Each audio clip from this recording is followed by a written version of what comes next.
not being very impressed by him, and he's been steadily growing to where, look, he's holding up against Bjergsen in the final and doesn't look like he's overmatched at all. Yeah, and now we have to look at how these teams adapt, having switched sides and also having gone through that entire first game. Looks like the Soraka ban is going to be here to stay, and because the game was so close, I'm really not seeing many major differences in the ban phase thus far. Yeah, I mean, they also threw another ban at Aphromoo last game, and the Bard ban, you know, taking away 2 range supports from him, just went over to the Morgana. This time around, let's see if they also leave Ekko up on field for Hauntzer to pick. Maokai is, again, not going to find himself in this game because Darshan does not really have a good history with the champion. He does play the champion, but... There's the pinch. This is the big one here because if Graves gets banned, it's Nidalee against nothing. If Graves doesn't get banned, it's Nidalee against Graves. So either way, it's some kind of a jungle pinch where you're getting 1 tier list higher. Well, I mean... Or if, sorry, if Nidalee is banned, it's Graves against... There's also Ekko that can come through very easily. Of course. There's a lot of things that are potentially getting pinched here. I mean, TSM one of the best options for CLG is to just ban a target ban and then take 2 power picks and giving TSM 1 because there's so many of them up right now. All right. It feels like, but they do Graves, Nidalee. Graves has a really high priority right now. It's still a pinch though because it's either Ekko priority or Graves priority. Well, Graves is the single most contested champion in pro play in patch 6.6 right now. TSM have had great games with that on Svenskeren. It does leave that Ekko Poppy grab that CLG was so happy to do before. It's also a flex pick. You can move him around. Hauntzer can also play a very mean Graves, so good opening here from TSM, I think, even with, you know, Ekko, Poppy, Trundle, everybody's still up. Yeah, I mean, there's, like you say, so many things up. They could just go with a quick Ekko and Poppy right now if they wanted to, and then either have Hauntzer play Graves or put him on Gragas again. Because last game, even though Gragas has some mid-game impact, unless you're landing perfect ultimates in late-game teamfights, you're a non-factor. And Hauntzer was not landing ultimates in late-game teamfights and was a non-factor. And keep in mind, you still get to play Morgana against this, unless YellowStar wants to take that one away. Aphromoo gets to even further stymie that playmaking here. And we'll see with Graves taken off the table. You've got a while to go for your junglers, most likely. CLG looking to take the same champions again. No. Early round Caitlyn as well. Yeah, they're going to steal it away. I like it. Well, Stixxay, and force Stixxay to get a little bit closer. They want to try and punish his positioning. There was one opening. Oh, excuse me. Yeah, what are you talking about? They're preventing that strategy from TSM. Yeah. Caitlyn's been Stixxay's best champion, in my opinion, in the playoffs here. The 2 times he's played it, he has very good games. And they don't care if DoubleLift plays Kalista based off of this, because in the late game team fights, they're confident in their ability to outrange and outplay. They got me too with the little ode to DoubleLift there. Kind of hover. Kalista hover, tricking him and tricking me. Saying, hey, DoubleLift, you want to play Kalista again? Yeah, go for it. Go for it, bud. All right, well, Poppy does get grabbed away. I think no real big surprise that if that's left on the table, TSM going to snatch that up as quickly as they can. So most likely top lane Poppy and jungle Graves here for the TSM lineup. This time around, though, Alistar is the beloved support, even though Braum was up from last time. Insta-lock on the Morgana, and now Rek'Sai here for Xmithie in the jungle, leaving mid lane for last, presumably, depending on where Ekko goes. Yeah, so they do go with Rek'Sai, which is a bit of a comfort champion during the regular season for Xmithie, but I would almost expect them to run Elise with the rest of the poke that they have in this team comp. Bold though, looking to do some counter jungling. Xmithie definitely is, Xmithie definitely is taking a hit for the team as far as the jungle champion pool comes down to in champion select here. Oh, and a very quick last round here from TSM. So DoubleLift has a lot of protection now. DoubleLift and Svenskeren probably, because Svenskeren, last time he got Graves, he was a giant carry for the team. They're great persistent damage, physical damage dealers here. The jungle marksman, the AD carry marksman here for DoubleLift with his another Kalista game for him, and the Lulu to buff them up could be very, very successful, as well as injecting some magic damage to the lineup. Yeah, I really do love the Lulu here getting options, because Graves is always this champion that since he's building Bruiser and he's building things like Death Dance and Maw, he's fighting this curve with trying to deal enough damage while being just tanky enough to lifesteal sustain through the fight. And if you have a Lulu shield to rely on, even if you get a little bit behind that curve, you're going to have that extra boost from the Lulu, and he'll be able to keep putting out the damage and lifesteal back up. Exactly, you'll get it back here. So CLG making a few small changes to the lineup. Corki gets grabbed up now for these guys here. So once again, a last pick Corki red side, but this time it is on counter Logic Gaming. So TSM hoping that Lulu from Bjergsen can buff up the teammates or maybe bully out the lane itself. Meanwhile, all of CLG's damage than the arms of Huhi and Stixxay. Yeah, I mean, no real surprises here. It's TSM again focusing heavily on team fight. And CLG with the Rek'Sai jungle pick, it does give them that extra global pressure they're looking for. You know, you may be questioning maybe the Elise a little bit more gank pressure, but Rek'Sai does add another option. You know, he also was one to play Udyr and go split pushing late in the game. So this is another champion that Xmithie can actually add some split pushing pressure as well. And I also feel like CLG's picked a lot of poke to go around the split pushing Ekko. This time it's going to be the tank Ekko, most likely, for Darshan in the top lane. And I really love Ekko in the hands of anyone on CLG just because it relies so heavily on the flanks in the team fights, and since CLG plays the whole map so well, it's super dangerous. I'm a little surprised they went with the Soraka and the Kindred bands again and let the Ekko go through, and also didn't first pick it. I think it's the highest value pick in this matchup. Yeah, well, that was the game that TSM Everybody's went an Ekko for. player. Yeah, hoping to pinch the Graves jungle matchup, pushing Xmithie down to Rek'Sai. So we'll see if it's going to work. If you think TSM got this one in the bag for game 2, tweet hashtag TSM win or send it to hashtag CLG win. Tweet at eSports with who you think it's going to be, but we are here into game 2 of the North American Spring Finals. CLG's up 1-0, TSM looking to bounce back. Let's see if they can do it.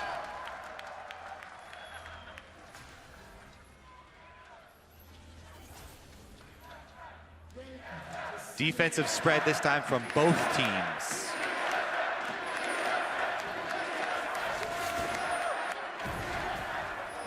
A little trading early as well. Crowd trades chance. Oh. Laners trade damage. Cash money too. Aphromoo gets Junglers 15 trading gold. damage as well. Yeah, Aphromoo with a nice 27 gold start. It's got to feel good. Yeah. Yeah, TSM learned last game. CLG aren't going to play into the normal pattern that they had so long in the normal split of invading and looking for those deep wards. It's actually one of my favorite parts of separated best of 5s when you have a lot of footage in another team. They have these really interesting level 1 plans. They know based that on you the know expectation. that you know. Well, but that's so fun to me, the game theory around the blind choices you have to make based on your expectations of your opponents. And CLG. That ward does see them.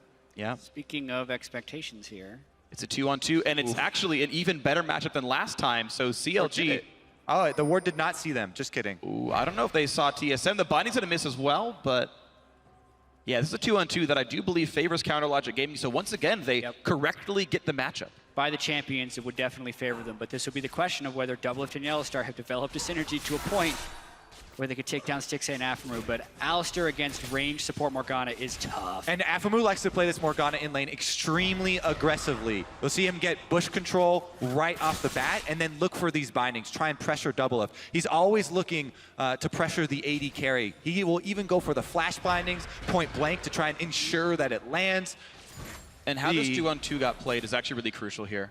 Because CLG, the waves are close enough in size that even though TSM's will die first and CLG's level 2 first, there's enough minions alive that you're seeing these cast minions getting denied right now off the screen that TSM don't have the ability to fight for. Yep, so DoubleLift has to give up those CS. Yeah, he's still level 1, can't throw spear through there. A lot of those casters lived. He does get the melee though. Yeah. At the end of the day, TSM actually won't lose as much as you might have thought. But the advantage here, and the nice way you play a lane with Caitlyn is always build a big minion wave, force them to CS under turret while you pepper them with headshots. Yep. So Stixxay going to look for a lot of harass under turret, while DoubleLift and YellowStar probably going to focus on sustain here and trying to last hit. Alistar, maybe he gets that level 2 heal. DoubleLift did a spectacular job CSing under turret there. Like he missed one. And there were some tough ones to get in there when you're working around a Morgana harass as well as Caitlyn. Yeah, 11 of the first 12 CS where he got level 2 second, got pushed in. Really beautiful play by him. YellowStar did learn the heal, so he's got to hit level 3 before Headbutt comes in, and that means you've got very little going from YellowStar. Look at that. Already a CS lead for DoubleLift. Really, really well played by him. Oh. Let's get that one as well. Yeah, Stixxay's dropping with you. Graves in the river right now, but Rek'Sai's in the area. Xmithie could answer. Both junglers very healthy. Rek'Sai and Graves, 2 of the junglers that lose the least health. Wow. Kindred right up there with them as well. This CS right here, doubles at 24 of 25 possible CS right now. In a losing matchup, he's dropped exactly 1 minion. Honestly, I just have to stress how good this is from DoubleLift. Yeah, I mean, YellowStar, it is a duo lane, has been able to tank enough hits and give him some heals. That's true. I do have to criticize CLG a bit for not being able to harass him off more CS. And a nice trade right there on Aphromoo. The first time he gets for the headbutt pulverize, gets in on Aphro, knocks him to half HP. There's a reason that DoubleLift always talked about how heavily he focuses on winning lane. He's good at it. Yes, he is. Remember we asked DoubleLift if CLG was fated to win all the playoff series now. If playoffs are CLG tinted. He's like, no, it's playoffs are DoubleLift sided. Mirroring junglers here for a lot of the early game. Ooh, nice stun into Hauntzer. Now some flash rage. Chilling Smite is on. He's got nowhere to go, and it's going to be one more hit to do it. Xmithie, the heal comes through, still gets the first blood, but now it's time for the trade kill. A knock by Svenskeren, still gets the kill back up on this one. Now a one-on-one with the top laners fighting back and forth, and here comes the TP in. Lulu on the top side here. The flash Q, one more hit will do it, and Bjergsen with the flash E getting it 2-for-1 TSM. This time it's TSM that have the double teleport, and the teleport from mid lane ensures that Sven's able to get the second one as well. Bjergsen coming in, and he's going to get some cash for that. And this early skirmish was so close. CLG did have the lead on the start of the play because Svenskeren was killing Scuttlecrab, but then Hauntzer gets away with the sliver, and look at all the damage and time Svenskeren has to start killing Xmithie. Then he plays the rest of this fight quite well. He has the teleport coming in. I would expect him to run up, but he ends up running down because he could dodge the parallel convergence. He's the one who has the Scuttlecrab speed, so Darshan knows he can't run away across it, and they get that kill to make it a 2-for-1. Yeah. Now, Huhi during that was able to die minion wave, but here comes another teleport. The flank keeping for Hauntzer. Boy. Flash pulverize Aphromoo, who now flashes the wave, and now Caitlyn stuck on the wrong side of this fight, so we'll see if it's Minions. one or It's a two CS. kills. Gets them CS, can't get very much. 300 gold for DoubleLift. He actually autoed the wrong range minion there. He didn't get the last CS either. Miss one. At least Aphromoo lives, but it's a 3-kill start for TSM. Yeah, that teleport, though, from Hauntzer is a monstrous sacrifice as far as laning potential. He didn't pick up the kill in the top lane on either one of them, and Darshan used to teleport to get back in lane. So that's why he knew the teleport couldn't be mashed, but that also means he's going to fall well behind in CS. That's 2 to 3 waves dying to his turret in the top lane. Yeah, Darshan should crush this 1v1 now. Yeah, which I think is actually more valuable than the kill on a DoubleLift early. Ooh, they were prepping for that dive, CLG here, but Hauntzer dives under the turret, and they cancel the plan.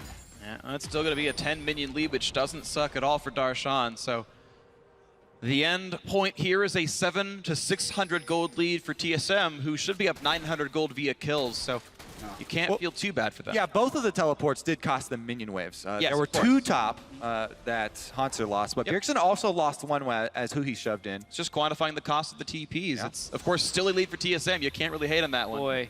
You're seeing it tempered a little. He sees Svenskeren. Level 5 Graves. Level. Ring around the rose. Oh my God. That's funny. Well, he was spotted by the ward anyway. Otherwise, it would have been a really sneaky play, and he could double back for a gank. It's really hard to sneak up on Rek'Sai because Tremor Sense. Right. Yeah, well, Rek'Sai got spotted by the ward, unfortunately. And either way, CLG down on items in both top lane and jungle. You see Ruby Crystal to Spectre's Cowl and Longsword versus Not. And that's the benefit of the early kills you're getting here, and the fact that Hauntzer got to recall off the bot lane gank. Nice damage from DoubleLift. He preps the Ren on a minion, then Qs forward and pops Ren to do damage to Stixxay. Tries to trade, but Stixxay got out with the 90 caliber net. Once again, back to 2-on-2 in the lane. Look for the level 6 advantage as well down on the bottom. That's huge for that duo. And we'll see if the hard engage can come in. It's going to be on how good your Black Shield is against Pulverize and vice versa. Yeah, and this will be whether or not TSM gets to push that gank advantage on Hauntzer. It's looking really strong. Oh my God. But in a Pulverize trap, it's DoubleLift Dark Binding, it's YellowStar. But DoubleLift sadly misplayed the rend resets, didn't have it up for the fight. Well, yeah, I mean, you want to ideally get one into a minion so you can also reset, but he used it early for the slow to get, what, 4 or 5 more autos in? Oh, sure. I'm not saying it's a bad trade, just unfortunately couldn't get the reset when going for it. Yeah, I mean, if you take the time to throw one back at a minion, I think there weren't any in range. Yeah, it's always a cost you take. Unlucky. Unlucky. Yeah, as we saw up there, the cameraman showing off some of the tricks with Ekko, you know, ulting back to lane. Not only does he have the teleport, but this is something that also Huhi did last game, by the way. Yeah, which was impressive for him to keep up in CS in that lane. He was using everything to get back there, teleport, ulting back. Uptime's really important, though. The more you can get gold and XP, the better off you are in the matchup. And it is a sacrifice for team fights. If those do break out, you're not going to have a pretty big duel. And we really need to pay attention to how much of an advantage Hauntzer can, or how much an advantage Darshan can get over Hauntzer since Hauntzer abandoned that lane with an early TP versus how much of an advantage TSM can cultivate in the bottom lane because of the kill the TP granted. I mean, that was an early game trade that has a lot of ramifications down the line. Well, there's money waiting in that top lane out of turret. There's always money in the banana stand in this game. The top out of turret. Here comes a package across. Huhi wants in. YellowStar only level 4, but DoubleLift is 6, so he pulls him right into safety. Yeah, YellowStar is 6 too, but they don't have to use both ults.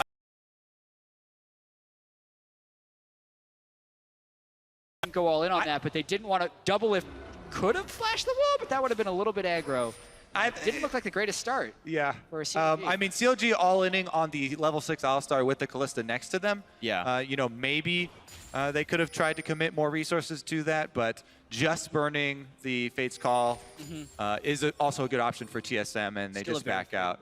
Yeah, I mean, Svenskeren actually really wanted to go make a purchase with Graves. Yeah, had a lot of gold, and now he's got Challenging Smite fully completed warriors here, feeling much more confident, whereas Xmithie has gone that Sightstone. We talked about him being a team-focused jungler. He's looking for the vision. He's using not only the Tremor Sense, but also the Sightstone wards to try and keep track of Svenskeren early on.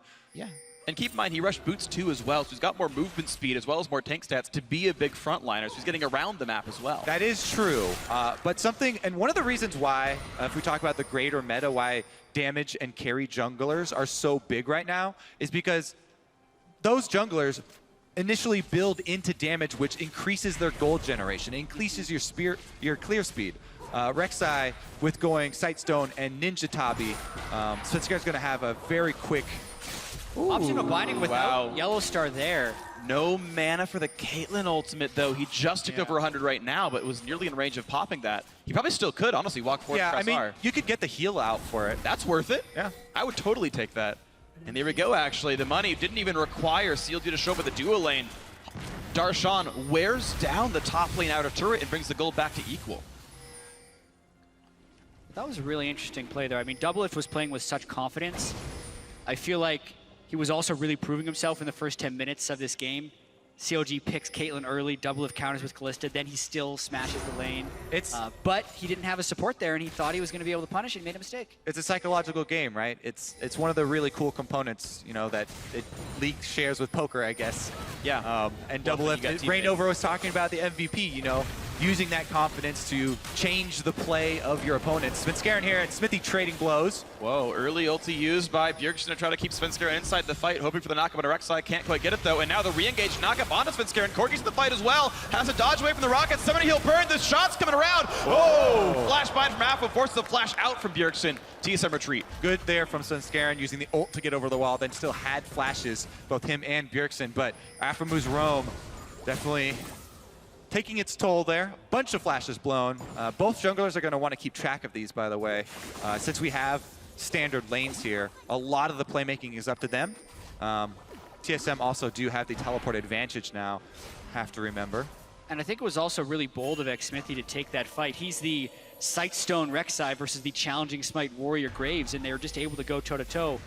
But a lot of that was enabled by the late roam from Aphromoo. Yeah, and so the early damage junglers, their clear speed is increased, but in a full trade, like defensive stats, Ninja Tabi are really efficient in dueling. And that's why they were able to get a pretty good trade there. Yeah. We've got to point out something real quick that happened, though. While that mid lane fight was happening, looks like DoubleLift forced Stixxay's flash out in the one-on-one. That confident had to roam. So yeah, the confidence comes back in. This time, no support for CLG. Flash trade. Yeah, it's true. I mean, it's really easy to be confident when you have a support and theirs is showing mid lane. Yep. I'm super confident. Guys, I think we can land this time about Pulverize. Has to flash it. So, a trade of summoners now. Hurricane done for DoubleLift. Now the lifesteal's coming in as well. Several pink wards in the inventories of both teams. Save a life, buy a ward. Everyone who plays League of Legends, please. Pink wards up at all times. I really like this from TSM, setting up a play bottom because they have on Alistar. Here comes Poppy. Double teleport on separate wards. It's twice as flashy. Aphromoo whimsy to the side, but everyone walking away. It will mean the turret kill, but it does mean the rest of CLG were able to run away. And Ekko is still pushing in the top side. Yeah, I'd have to call that a failed cross map right there. TSM already retreating with nothing gained aside from potentially this turret. Wait, will they not even not get even it? the turret. They Wow. teleports, lose one. Oh my gosh, that's actually a travesty right there. Darshan gonna get a blue buff steal for this one. The top wave pushed most of the way into the turret. Ouch. Yeah, we're going to have to wonder how similar this game will be to Game 1 as well. CLG is so much more comfortable playing the map than TSM here, and TSM tried to replicate some of that coordination, but were unable to. CLG was ready for it. Everybody's been trying to replicate in North America the double teleport from CLG. Liquid tried to do it, little results. TSM here, not much yet. They still have plenty more chances to make it work, though. Yep. We'll try again in about 3 minutes and change. And this time it is CLG playing around the package timer. So they're confined by that. Huhi is leaving it in base right now. But man, now would be the perfect time to go get it, I think. You pick up that package, you know that Darshan has teleport, Hauntzer does not, so it actually gives you a huge advantage to create a play. Definitely agree. CLG, I think, should have control of the bot side of the map. Looks like Stixxay is going to This is the play they want to try. They're trying to go for the flash of the headbutt into the pulverize. Here comes Ekko, but is it going to be enough to keep Stixxay alive? The red stacks are in. There's the first kill. Darshan to keep going, but where are the teammates? Morgana's still far. DoubleLift losing a lot of health, but he's close to red lethal damage. Hits Darshan down to about 600. Looking to go back into this one. Re-engage here for Darshan. Xmithie's coming around the top side, and he's very healthy. But DoubleLift and YellowStar retreat. Looking for the play even still. Xmithie not in range for a flash knockup, but YellowStar is out of cooldowns. DoubleLift has no ulti as well. Huhi packages in. Look for DoubleLift in the whole map long dive. I'm going to give that one a perfect 10. Well, look at the top lane here. They're trading again. The opportunity cost for that play. Everybody down bottom is going to be this top side turret. Stixxay is going to come in and try and clean it up. But can CLG even get the outer turret on bottom side? I think they're going to leave Darshan for the local gold there. I think they can. It's going to be blow for blow, but I do say TSM has a slight edge on this, and it's a very bold play they make. Binding in turret range. Xmithie looking for a bit of the knockup. Yeah, he's going to be able to walk back from this one without too much trouble now. That was tight, though. Yeah. I mean, crazy that CLG, knowing they're down their double teleport, is still willing to go from a behind the turret dive from YellowStar with the Alistar ultimate. But they knew Aphromoo wasn't there, and they were confident that they wouldn't die to the tank Ekko, because the teleport comes in right away, and DoubleLift just says, all right, let's just burst Stixxay down. They know their damage. They get the rend. And watch DoubleLift's passive Hauntzer. He got right outside the AoE from Darshan's ultimate there, staying away from the Ekko shadow. And TSM's duo lane was able to pick up the kill and almost get away, but they were also able to draw CLG down. Remember, this was TSM fighting this whole series, or this whole series of events right here, being down a teleport cooldown. Yeah, but they get 2 turrets during this whole charade down in the bottom lane because Graves is pushing top. But of course, Huhi's here with the package. It is a great usage of the package. He cuts off YellowStar, and he also gets in range to easily kill DoubleLift. Combo that with a nice binding that Aphromoo lands while tanking the turret, making the second kill very easy for Huhi. Yeah, smart by Huhi to even save the cooldowns. He knew Trinity Force plus Gatling Gun was all he needed for the Kalista, which meant Foster's Bomb was up for the Alistar kill afterwards. All right, so let's take stock here. TSM, once again, they come into the game, they redraft a team fighting comp. They get another early gold lead here versus CLG. Can they find the fights that they need, or can CLG, again, play the map? They have so many cross-map abilities here. Xmithie getting right back out there with the Rek'Sai. And but TSM want to keep up the pressure. Curious to see DoubleLift's late game Kalista here, because CLG lacks assassination potential against what's probably going to be a double lifesteal Kalista and Lulu shields. That is tremendous late game team fighting, and their gold distribution is in the right place to make that efficient. So CLG goes in. Looking for the flank right there onto the back line. DoubleLift very low and out the bind against the Aphro with the flash Q. Now to keep going to this one, a headbutt. Gets Xmithie out of the fight, and now a flank is in for Hauntzer. But it's a 5v4. Afro's going to land a double stun, and there's plenty of attacks coming out from Stixxay, but still, it's not enough. Still in and Hauntzer is crushing up on the side, doing what damage he can. It's a 1-for-1 overall as Aphro and DoubleLift are both dead. The chase continues. Hauntzer on the right-hand side. Bjergsen's going to be in range for more. There's the glitter lance slowing down Xmithie. The stun into the wall. Make that a 2-for-1 for TSM. One marksman goes down, sending the backup. Svenskeren still Graves, and they still have a lot of damage in that team fight that was very aggressively initiated by CLG. So really close game, but that ends with an even larger lead for TSM. And look at this, CLG used all their flashes on Aphromoo and Xmithie, the 2 initiation flashes there to get DoubleLift down. But as you said, Svenskeren once again on Graves, another AD carry threat. They actually lose a couple seconds of DPS uptime there, but refocus and collapse back onto Xmithie. So it's not just Rush Hour that dies in this team fight. They're able to get one more. Hauntzer had a lot of patience to get the correct wall stun here. Gets the angle and closes him in right on this corner there. Speed buff from Lulu. Yep. And waits out the entire slow from Glitterlands. So very well played mechanically. Hauntzer 0, 1, and 3. The TPs have been mostly good. Yeah, with that being said, though, that's the type of thing that can happen for TSM late game if they want to hold this gold lead. DoubleLift will be the main force in the very late game team fight. 173 damage would not be enough, but the rest of TSM was there to counter, and CLG committed so much to the initial kill. And keep in mind, the Stixxay was live the whole time, and he got 600. He got to hit an Alistar half the time. He's not able to get the right fights in. Caitlyn Trap's doing a lot of work here, making it difficult for TSM to move up. Although TSM have a great team fight, they're very short-ranged. It's very, very difficult for them to get inside this CLG comp. If CLG can just play defense at their turrets, they're fine holding off these waves. And TSM need to focus on the neutral objective control, getting that vision down to play the map. Now Xmithie trying to take away the blue buff that Bjergsen wants, but knows that the rest of TSM is coming, so he's got to give that one away. Only takes the little baby Sentinel, and it's only a little bit of golden XP away. Bjergsen gonna grab that one easily as he moves towards his third item.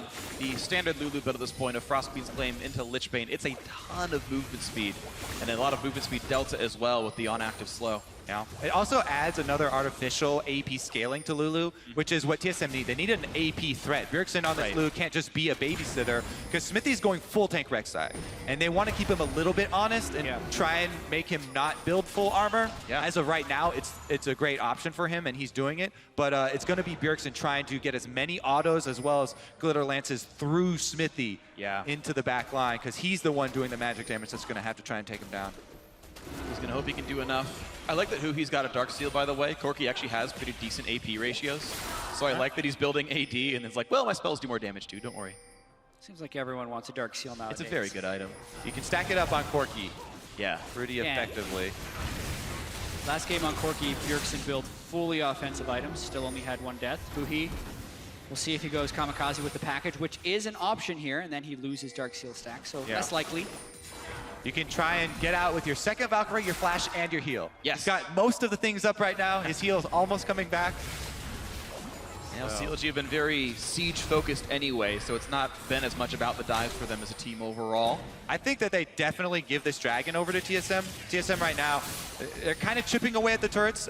They're trying to get some damage while they rotate, but they're diving! Darshan, Black Shield keeps him safe for now, and now Xmithie looking for this one. A lot of damage to LSR, who pops the Unbreakable Will and will stay alive. Bot lane tier 2 does go down. TSM up 6,000 gold. Yeah, TSM playing very cleanly with this lead. They're rotating, they're getting the wards down, and they're not leaving themselves as open to the flanks of CLG. We were in a situation in game 1 where TSM had a lead and they went for a siege, then got flanked on. Here though, as I said, they split up and Huhi can't cut them off with the package. A little bit too far to the right, doesn't knock anyone in the Svenskeren gets led by the Dark Binding, flashes back over, but why even bother? It's in a 1v5, loses the cooldown, Dragons up for CLG to take their second, and what better thing for a rapid fire cannon Caitlyn than the second dragon buff early in the game. The second half of my point was going to be that TSM have to make sure that the same thing doesn't happen again, where they split up and get flanked by CLG. But that's exactly what happened there. The dragon doesn't even go over to TSM. Yeah. They could have just 5-man back towards the dragon and taken it easy. As we were saying, that's why I didn't think they were going to get these turrets, but they committed so much to the dive on the turrets.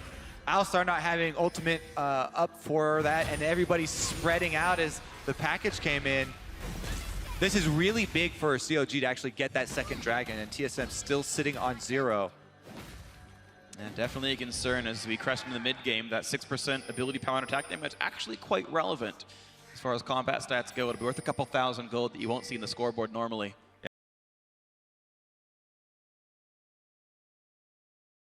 They can try and use that. They know the package is down because it was just used on them. And they could try and time that.